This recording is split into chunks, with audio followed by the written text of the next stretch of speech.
Now the Three Martini Lunch with Greg Corombos and Jim Geraghty. And welcome, everyone, to the Monday edition of the Three Martini Lunch, along with Jim Geraghty of National Review. I'm Greg Corombos of Radio America. Good, bad, and crazy martinis for conservatives as usual. And, Jim, it's pretty rare for us to make predictions about elections where the Republicans actually exceed our predictions. We're usually fairly optimistic in the close races, but they actually overperformed against our predictions from back in November because on Saturday, Bill Cassidy officially won the Louisiana Senate race. He won it about 57 to 43%, easily claiming victory over Mary Landrieu. She will leave office after 3 terms. And the fun part, Jim, is when there were half a dozen or more candidates in the race, Mary Landrieu got about 43%. When there were 2 candidates in the race, Mary Landrieu got about 43%. Well, she knows her ceiling and she knows her floor. Actually, this is a slight underperformance for Bill Cassidy based on a few of the polls in the weeks ahead of time. We really didn't have the big-name pollsters in there, a couple of Republican firms. Most people would happily enjoy a 12-point win. Yes. That's perfectly fine. And you put it very well. Other than New Hampshire, Republicans won just about every race that was winnable in the Senate, which is a serious feather in their cap. I think what's really intriguing is the way Democrats are responding to this. I mean, we kind of knew, first of all, she was denouncing the DSCC for basically giving up on her the moment the November elections came in. So this morning in the Daily Beast, Michael Tomasky, who's, kind of exactly what you'd expect over at the Daily Beast, writes, with Mary Landrieu's ignominious exit, the Democrats will have lost their last senator in the Deep South. And it's a good thing. They should write it off because they don't need it. Then he writes about the reactionary, prejudice-infested place she comes from. He goes, a toothless dog is a figure of sympathy. A vet who takes pleasure in gassing it is not. And that is what Louisiana and the entire South has become. He also makes a reference to the transracial community. And I'm really not sure how you change races.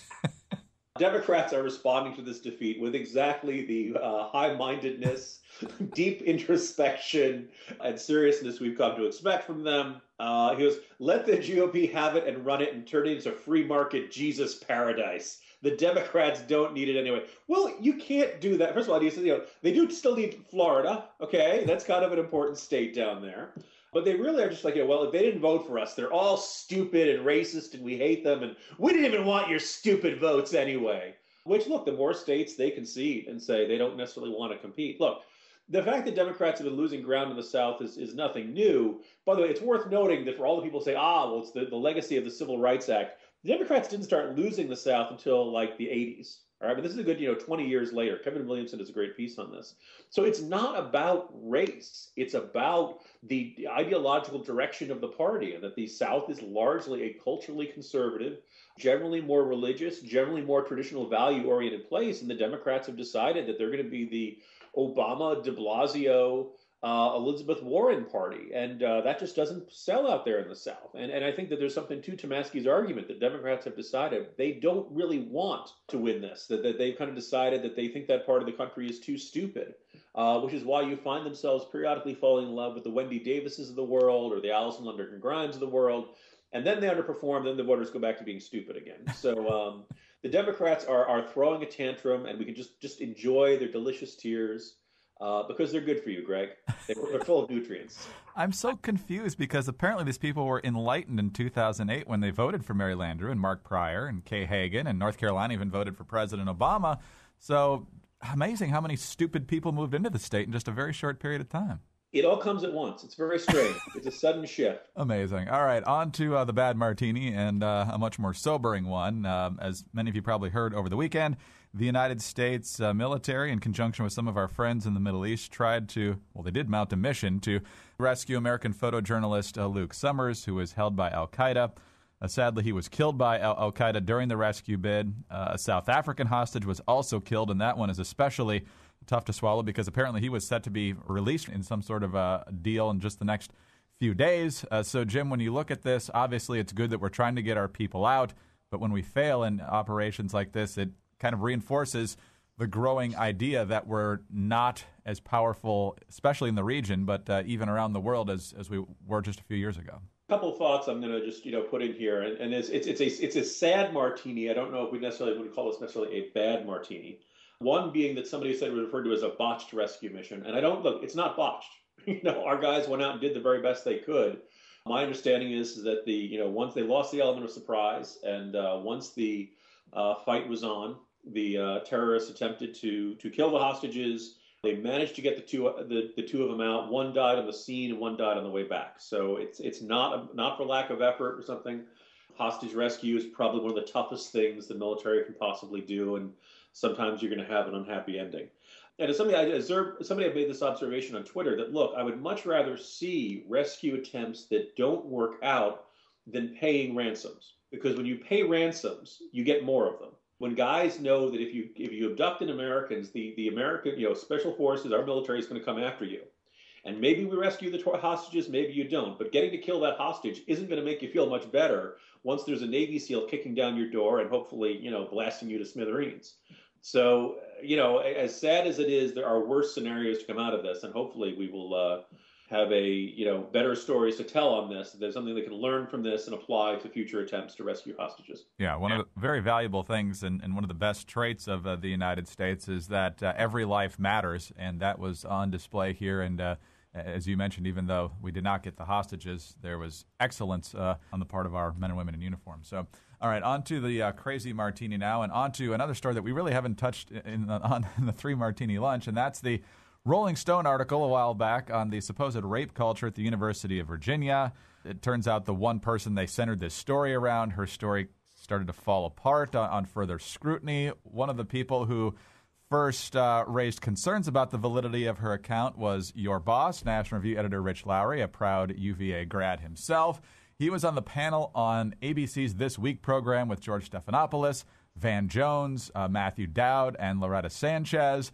Van Jones tried to make the point that 1 of every 5 women on campus is the victim of a sexual assault, and Rich Lowry tried to tamp down that statistic, and then it led to all this. That statistic is based on a survey that includes attempted forced kissing as sexual assault. That is not a real number. It's an advocacy. Do you want me to attempt? Can I kiss you? Can I kiss you here? Let's talk about this later, man. It's not a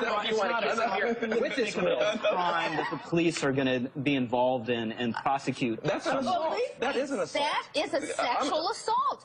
So Van Jones asking Rich Lowry if he could kiss him against his will. Jim, there's a lot of things you probably expect when you go onto a set for a major television program. I'm guessing that's not one of them. Bring it, Van. You're a handsome man.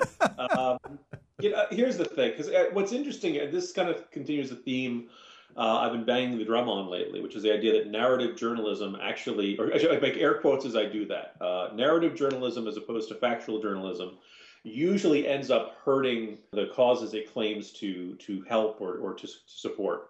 Because here's the thing. If it really is true that 1 in 5 women on college campuses is sexually assaulted, then there are a lot of guys who should be getting arrested, prosecuted, and put behind bars. All right, let's not have any illusions. Let's not make any of these stupid arguments that somebody's pro-rape or somebody wants to see sexual assaults happen or these things go unpunished.